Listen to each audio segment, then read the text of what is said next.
Yeah, so kicking off our panel with the first question, right, the cyber threat landscape, right? And for our audience who are cybersecurity professionals or in the electric grid sort of infrastructure sector, we would have been familiar with some of these cyber attacks that hit Ukraine back in 2015, 2016, that had a lot of profile because it was the first one to hit an electric grid. Very, very novel, and it impacted and disrupted hundreds of thousands of consumers and users for hours. So that was just a turning point, I think, in terms of critical infrastructure and cyber attacks. And it brings to home how important cybersecurity is for critical infrastructure. Now, fast forward to today, the Russian-Ukraine conflict. We also, again, hear of many cyber threat attacks. And of course, it has escalated into prolific ransomware, wiperware, besides also disruption of services. So if I may start with you, John, and of course, you been in the OTI sec, you have a lot of visibility into some of these threat information that's coming in and intelligence that's coming in. Can you share with us some of these escalation of cyber threats that you see and how different it has evolved and how advanced it is today? The evolution of the cyber threat landscape, the trend is increasing. So last year we see about 57 attacks, major attack. There are a lot of attacks that go unreported. So this year it's projected to go up to about 3 times, 140, and the year is still not ending. So why is there escalation of these attacks against critical infrastructures and operational technology asset owners and operators? Is because the IT standards and frameworks, I think, are there, and the security is there. And so the cyber criminals, they leverage on the victims or the less secure companies, organizations. So OT is less mature. So some say it's 10, 20 years behind IT. And there are reasons why. One, the environment is very fragmented. So how energy and water plant works is very different. The equipment is different. There's no standardization of equipment, hardware, software. Though now it's converging we heard about the smart grids. On some of the statistics that I read, there's a report that I read that talk about there's I think 120% increase in the average weekly attack on the energy sector for the past 3 years. So that is a really 100%, more than 100% increase. And there's another report that I read that talks about the financial impact when there's an attack on a power grid. And then from a US economy perspective, it's talking about 243 million to 1 trillion. Yeah, so that's the kind of size of financial impact. And then for the Ukraine, when it happened, I checked the statistics. It talks about how many consumers were affected. Actually, it's about 430,000 consumers. And the other thing that I saw is a dark web intelligence company report. They mentioned that there's also a lot of selling access to all these energy organizations in the dark web, which include US, France, Italy, Indonesia, for example. And they are also actively discussing tools on how to hack those ICS system. And they're also talking about sharing nodes, the kind of thing. So the threat to this energy sector is really very real in the recent years. There's a few questions that we see here.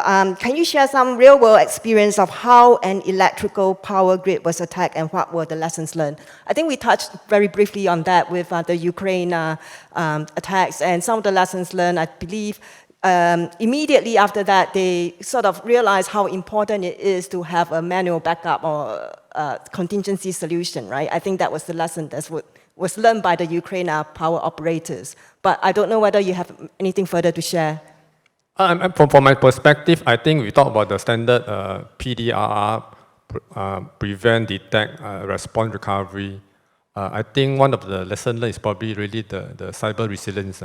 I think we invest a lot in the prevention and detection, but in terms of the response and the recovery, I think this is something that maybe we need to improve on. I think response is really how fast we can contain the issue, and recovery is really how fast can we recover from the incident. And this actually requires a lot of your BCP plan, your DR plan to be in place. And having this plan in place may not be sufficient. You really need to have well-oiled processes, run your annual exercises, because if you have a plan, but if you never run through the process year by year, and then people are not familiar with the recovery process, it may not work. Because I personally have some personal experience before when we tried to recover from a backup and it didn't work for whatever reason, and you're very pressurized when you're conversing with a team, trying to find out what happened, and the other end, the user management is pressing you for an answer. So I thought the cyber resilience is very important in this aspect. That's why I think there's a lot of advocate in doing annual exercises and build your memory muscles. So let's move on to our next topic, which is electric vehicles, EVs, right? And of course, cyber threats in the EV sector is not new either. We heard back in 2015, 2016 how keyless sort of cyber attacks already happened back then. And now, of course, there's smart charging stations that could also be hacked. So the infrastructure is really beyond just the car, right? It's the whole infrastructure and the ecosystem. So would either one of you want to share, the overview sort of picture of the potential connectivity concerns and cybersecurity concerns when it comes to EV infrastructure? Okay, maybe I start first. I think if you look across the whole ecosystem, I mean from the end to end, look at the entry point first from the EV vehicles. Let's say you charge using a charging station, then it's connected to the charging station. Then from the charging station, it actually is connected to our grid. And also from the charging station, there's also some kind of application running that's linked to payment, those credit cards, those kind of database, the user database. So if I try to look across the whole, this short, simple ecosystem, actually there are multiple points of entries that the advisory can enter. First is from the EV vehicles, because the EV vehicle definitely have many hardware components and software components compared with a traditional car nowadays. And when we talk about those IT equipment, there are firmware, there are applications, there are OS running on top. Whether from the car perspective, it's harder enough, like a typical notebook, for example. It's just a computer on wheels. Yeah, it's just a piece of computer in that sense, yes. If you look about, added on to that, there may be sensors that are collecting information, and sensors are pretty low bandwidth, meaning low hardware devices that perform action to collect the information. So there's very little security in terms of the sensors. So you can say that it's a headless kind of devices because there's no user ID and password. So it's basically just collecting information and plug into the back-end systems for use to collect the amount of electricity that you use for payment as well.